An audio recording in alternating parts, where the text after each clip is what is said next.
दोस्तों pocket free novel पर आप सभी का हार्दिक स्वागत है। अगर आपको मेरी नोवेल पसंद आ रही है तो प्लीज़ मेरे चैनल को सब्सक्राइब करें और मेरी वीडियो को लाइक करें, शेयर करें।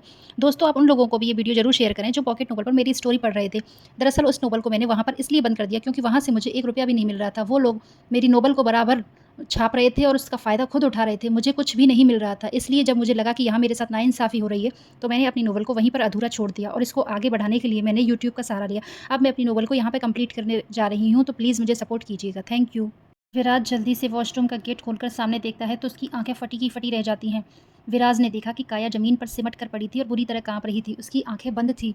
विराज जल्दी जल्दी कदम रखकर काया के पास गया और उसने काया को अपनी गोद में उठा लिया। उसने देखा काया का पूरा शरीर ठंड से नीला पड़ गया। उसने तुरंत काया के सारे कपड़े चेंज किए और उसे बाथरूम पहनाकर बाथरूम से बाहर लेके आया। फिर विराज ने काया को बेड पर लिटा दिया और उसे ब्लैंकेट से कवर कर दिया। काया के होठ बहुत बुरी तरह कांप रहे थे। फिर विराज ने डॉक्टर को फ़ोन किया। थोड़ी देर बाद एक लेडी डॉक्टर घर के अंदर आई। उसे देखकर अंजलि जी ने पूछा, आप कौन?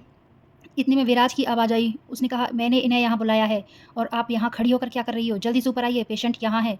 डॉक्टर ने जैसे ही विराज की आवाज़ सुनी, वह फटाफट ऊपर गई और काया को चेक करने लगी। डॉक्टर को देखकर अंजलि जी भी विराज के कमरे में आ गईं। वहाँ उन्होंने काया को देखा तो वह दंग रह गईं। डॉक्टर ने काया को एक इंजेक्शन लगाया और विराज को कुछ मेडिसिन्स लिख कर दे दी और कहा, मिस्टर रॉय, इन्हें बहुत तेज़ फ़ीवर है।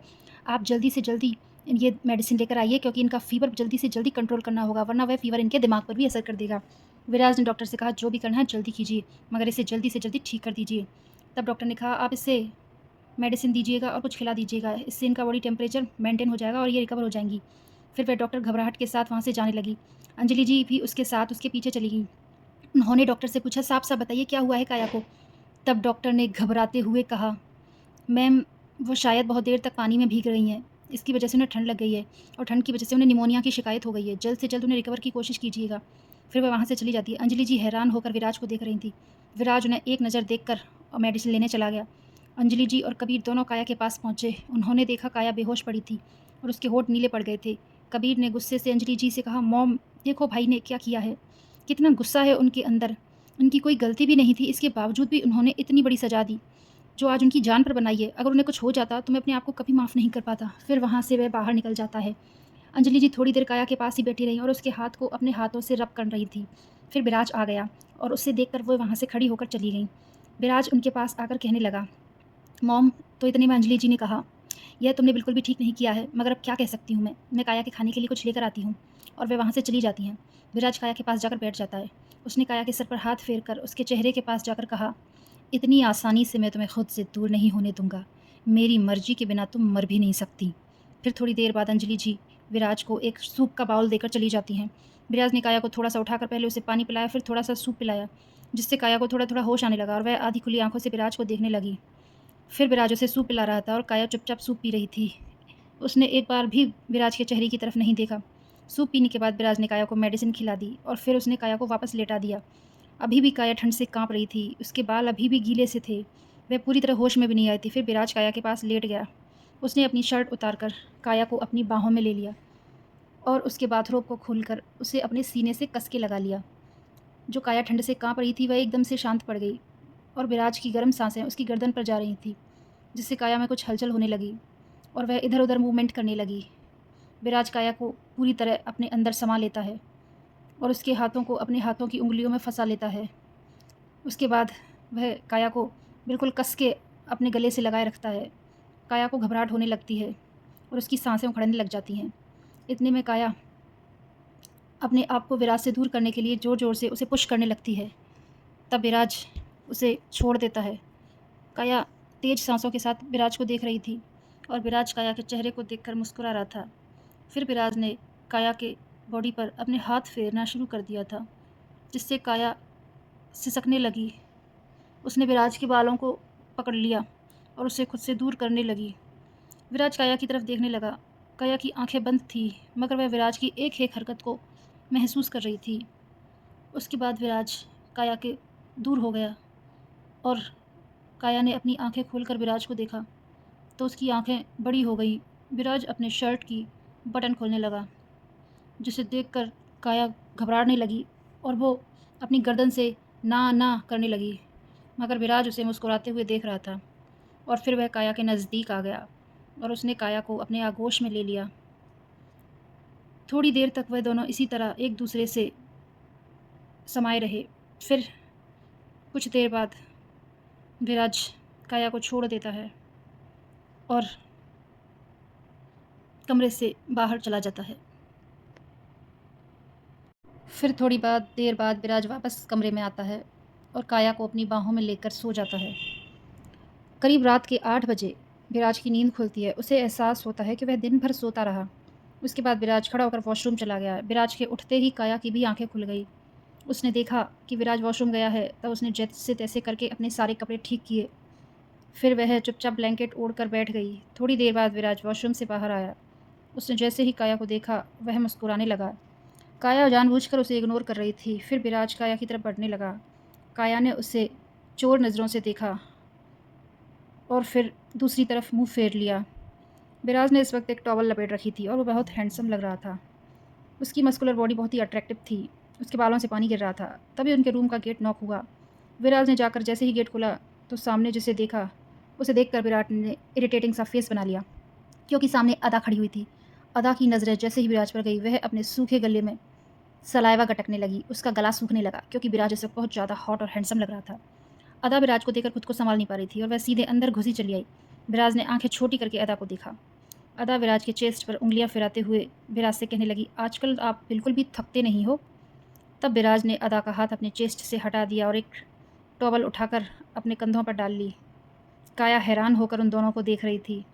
अदा विराज के बार बार करीब जाने की कोशिश कर रही थी और विराज बार बार उसे खुद से दूर कर रहा था।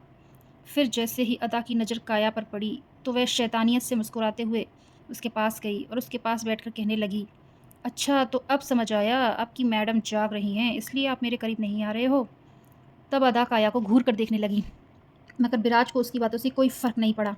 वह अपने बालों को पोंछने लगा और आईने के सामने खड़ा होकर तैयार होने लगा। अदा काया को देखते हुए बोली, लगता है आज आपने कुछ ज़्यादा ही मेहनत कर ली है, तभी तो मेरा नंबर ही नहीं आ रहा है, मेरे करीब ही नहीं आते हो तुम आजकल। फिर वह काया के बालों को उसकी गर्दन से पीछे करके उसकी गर्दन पर बने निशानों को देखने लगती है और विराज से कहने लगती है, ये आपकी गलत बात है, कभी ऐसे मुझे भी वाइट कीजिए, मैं इसकी तरह बिल्कुल भी नहीं चिल्लाऊंगी। फिर वह खड़ी होकर विराज के पास गई और उसे पीछे से हक करने लगी। विराज ने इस बार गुस्से से अदा को पीछे खींच कर खुद से दूर कर दिया और उसके पास आकर कहा, मुझसे दूर रहो वरना तुमने अभी मेरा गुस्सा देखा नहीं है। तब अदा ने विराज से कहा, मैं तो कब से देखना चाहती हूँ कि तुम मुझे गुस्सा करो, मुझ पर अपना हक जमाओ और हाँ वैसे ही करना जैसे काया को करते हो। विराज उसकी बातें सुनकर अपना सिर हिलाते हुए इरिटेट होकर कमरे से बाहर चला गया। वहीं अदा काया को एक नज़र देख वहाँ से विराज के पीछे चली गई। काया कन्फ्यूज़ होकर उन दोनों के बारे में सोचने लगी। विराज नीचे खाना खाने बैठ गया। अंजलि जी उसके पास आई और उसे खाना सर्व करने लगी। तब उन्होंने विराज से पूछा, अब काया ठीक है? तो विराज ने अपना सर हाँ में हिला दिया। फिर अंजलि जी ने विराज से कहा, उसके लिए कुछ खाने को ले जाना, उसने कुछ खाया नहीं होगा। तो विराज ने कहा, आप परेशान मत होइए, मैं उसके लिए खाना ऊपर ही ले जाऊँगा, आप अपना खाना खाइए। उसके बाद सभी लोग अपना खाना खाने लगते हैं। फिर विराज एक प्लेट में खाना लगाकर काया के लिए ले गया।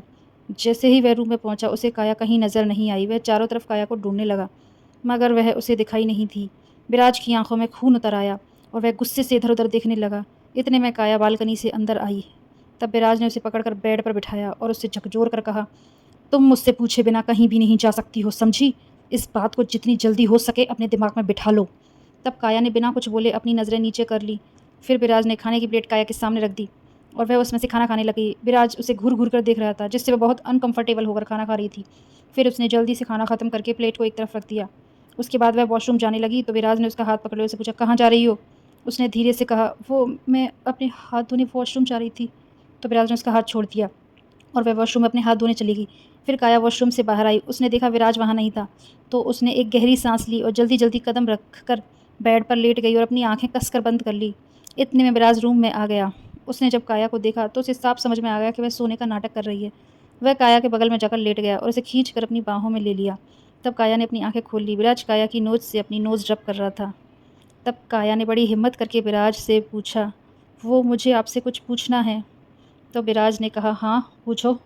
तो काया ने घबराते हुए विराज से कहा, वो मैं ये कहना चाहती थी, मतलब मैं ये पूछना चाहती थी कि क्या मैं अपनी मेडिकल स्टडी को कंटिन्यू कर सकती हूँ? उसके बाद काया ने अपनी आंखें कसकर बंद कर ली।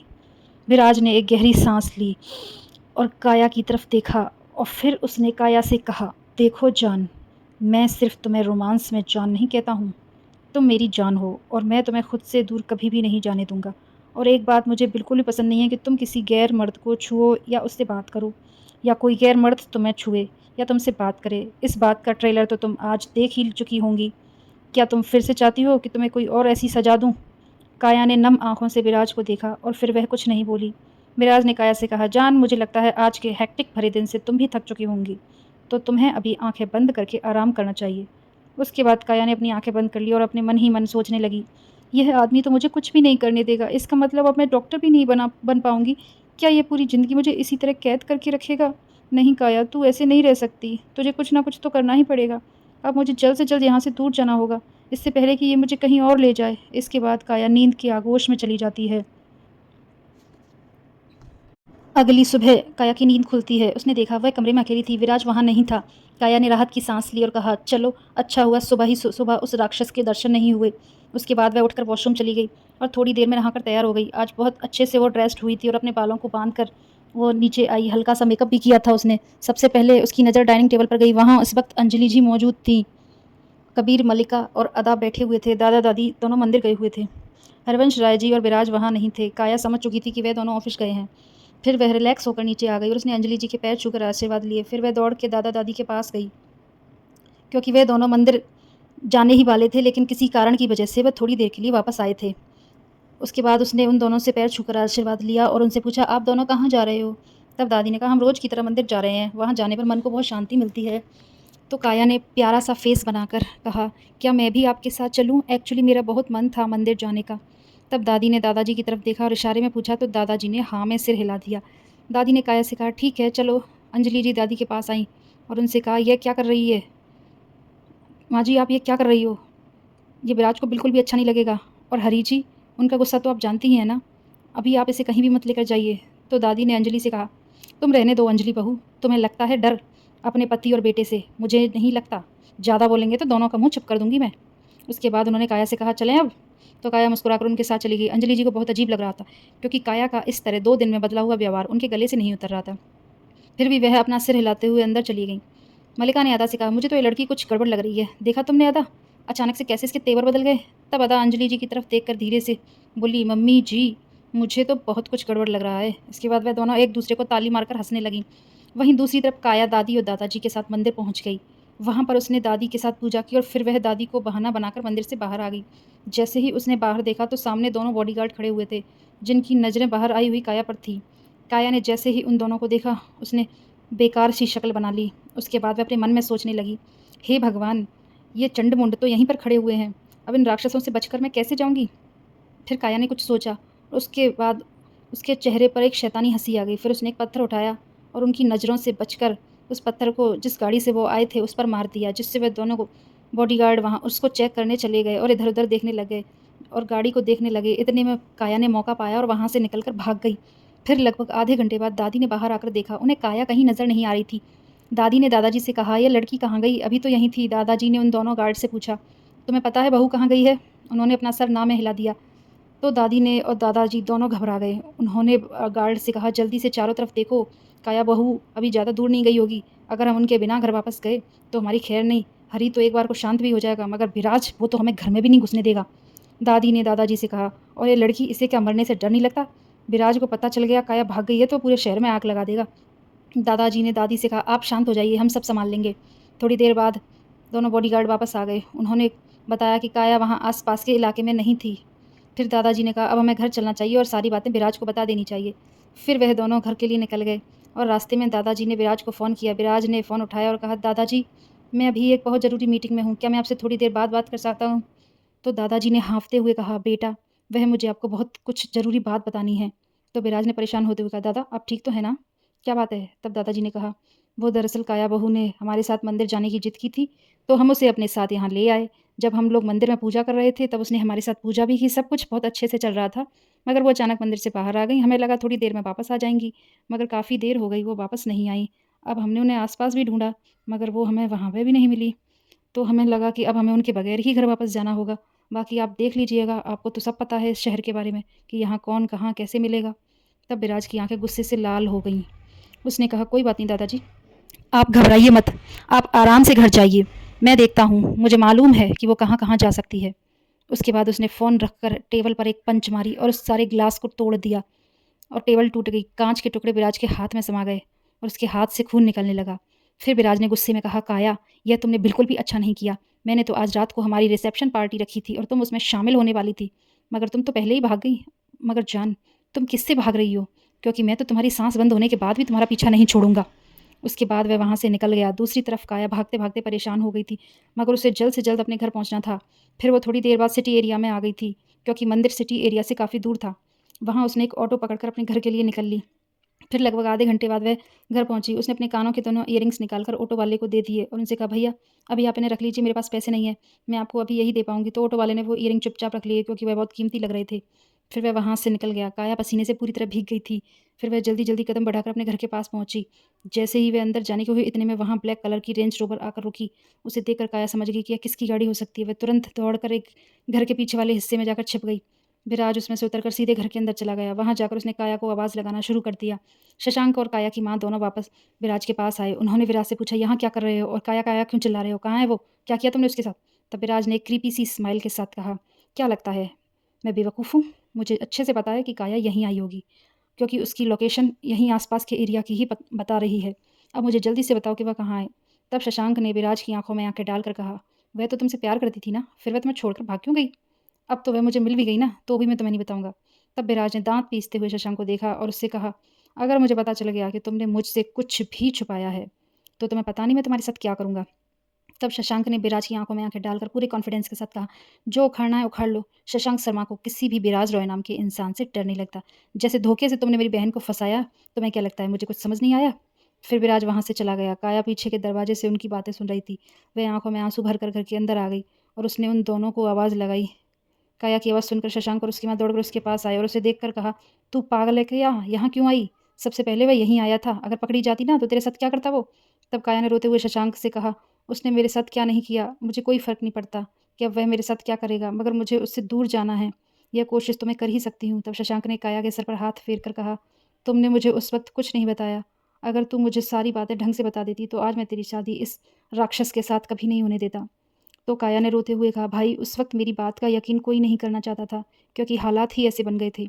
फिर शशांक ने काया से कहा, अभी ये सब बातें मत करो। विराज को हम पर शक है, कहीं ऐसा ना हो उसने अपने लोग बाहर खड़े कर दिए हों, इसलिए तू यहाँ से किसी दूसरी जगह चली जा।" तब काया ने कहा, "हाँ भाई, मैं इसीलिए यहाँ आई हूँ। मेरे सारे डॉक्यूमेंट, पासपोर्ट और कुछ पैसे चाहिए।" तब शशांक ने कहा, "2 मिनट रुक, मैं सब कुछ लेकर आता हूँ।"